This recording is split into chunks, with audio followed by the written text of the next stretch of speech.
আমি একটা চামচ পেয়েছি, চামচটা দিয়ে আনবক্সিংটা করব।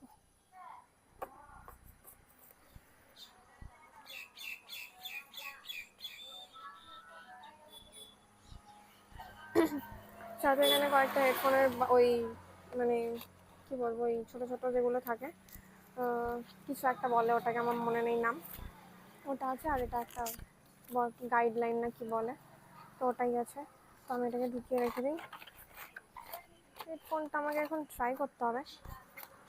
আমি জানি না গাইজ আমার ভাগ্যটা এত খারাপ কেন, কারণ আমি যে হেডফোনটা নিয়েছিলাম আমার খুব মানে পছন্দ করে নিয়েছিলাম। আমি জেমিনিকে অনেক বলে কয়ে যে কোনটা আমার জন্য ভালো হবে, কোনটা এরকম সাউন্ড হবে, এরকম নয়েজ ক্যান্সেলেশন থাকবে, এই ওই করে নিয়েছিলাম, কিন্তু তারপর আমার হেডফোনটা ভালো হলো না।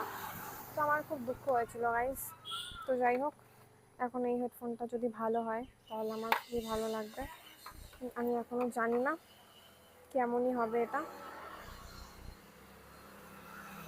অন হয়ে গেছে, এখানে একটা গ্রিন কালারের লাইট জ্বলে, ঠিক আমার এই মাইকটার মতো।